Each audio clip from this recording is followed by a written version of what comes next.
So welcome to, this is kind of a two-part lesson. First one's going to be graphing lines given a slope and a point, and then the second one is going to be a little experiment where we figure out the third way to identify the slope. So first thing we'll do here, it says draw the line that passes through 2, 4, and has a slope of 5/3. So the first thing we need to do is plot the ordered pair. So we need to go 2, 1, 2, 3, 4, okay? And here's where it gets interesting. We obviously need a minimum of 2 points for every line. So we need our second one to go in a place where the slope is 5/3. So we have to make sure that our rise is 5 and our run is 3. So here's the way that I'd like to do that. We also know that because it has a positive slope, we know that it has to be an increasing line, right? So we're going to go 1, 2, 3, 4, 5, 1, 2, 3. And before students put it there, I say, well, just check. If I were to give you those 2 points and say calculate the slope, would it be 5/3? And yes, it would.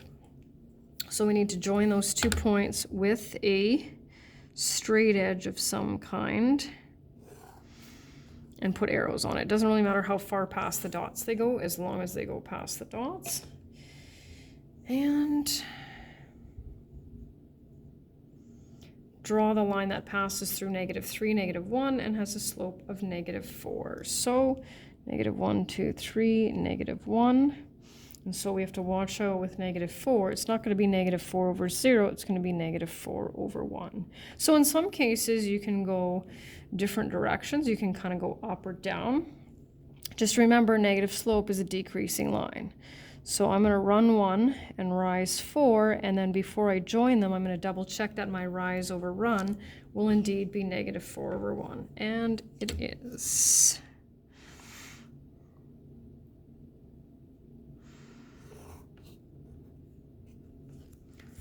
And then just a couple more down here. The only difference with these ones is it says determine another point on the line that passes through 1, -6 and has a slope of 1/2. So usually what I tell students is when you put your second point on there, use the coordinates of that. So we'll go 1, 1, 2, 3, 4, 5, 6, and a slope of 1/2.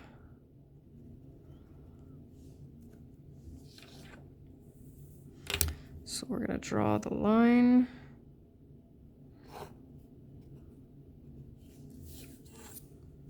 And I put that second ordered pair, -3 and 5. And the last one, before we get to our experiment, determine another point on the line that passes through -5, 4, and has a slope of -1. 1, 2, 3, 4, 5, 1, 2, 3, 4. And so, of course, if you wanted to go -1, you could either go this way or this way, and it doesn't really matter. So as long as the slope is good, and you've got another point on that line, then we are good.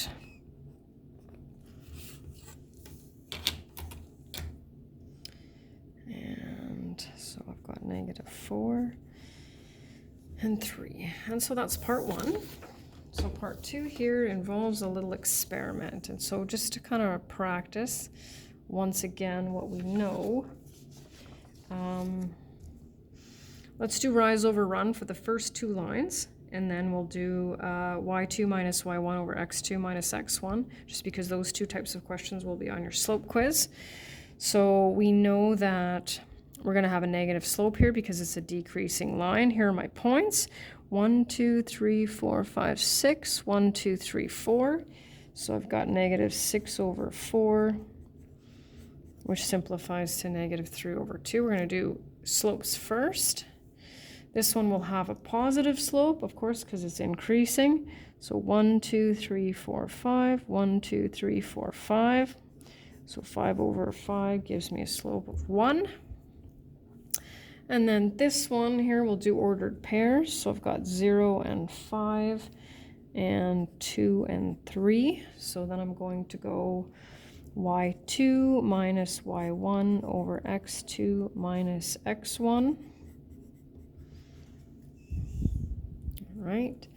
And last one, going to go 5 and 5 and negative 5 and negative 3. So 5 minus negative 3 over 5 minus negative 5. So 8/10. Okay, so then what I'm going to do is give you the equations of these lines.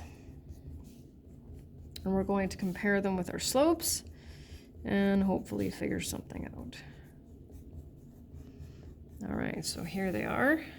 So we'll look at these two first. So it's meant to be obvious. So there's our slope, and there's the equation of that line, which, by the way, is the third part of our unit where you actually have to come up with the equations of the lines. So you can see that there's the slope of the line once we calculated it, and there it is in the equation. Well, let's see if that holds true for other ones. Slope is 1. How many x's are there here? 1. Okay. Slope is negative 1. How many x's are here? Negative 1. We're 3 for 3. Let's see about this last one. Same slope. So we know what to do when we have a line. We do m equals rise over run. When we're given 2 points, we go y2 minus y1 over x2 minus x1. And when we have the equation, right, how do we figure out where the slope is? Well, the slope is, what's that big fancy word for this part right here? It's the numerical coefficient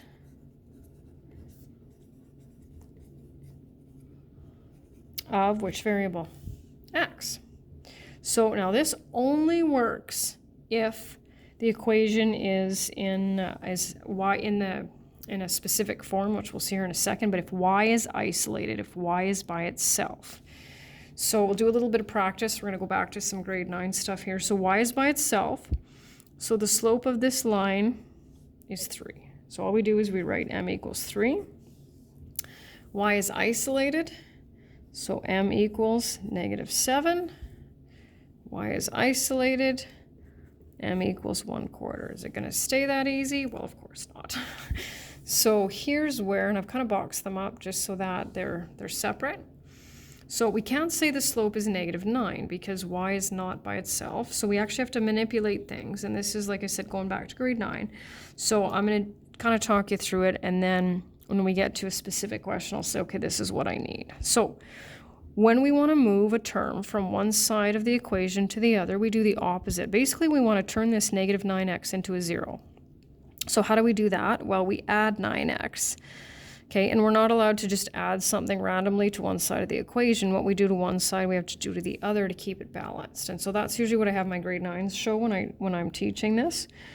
So 9x minus 10. Now, I don't need this step, just so you know. I'm just kind of teaching it because I'm not sure what you remembered. Now, y is by itself. What's my slope? M equals 9.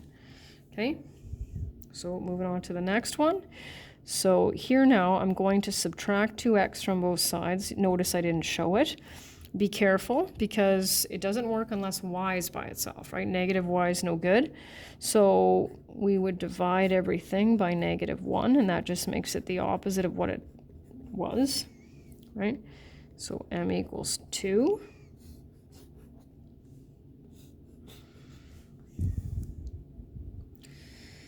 So once again, I'm going to subtract 16x from both sides.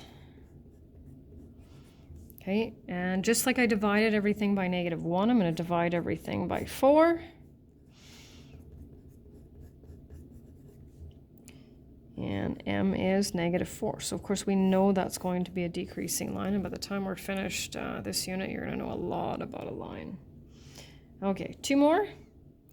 So leaving this here, subtracting x from both sides, okay, divide by 5. So be careful because this is negative 1x, and so this is negative 1/5 x minus 3.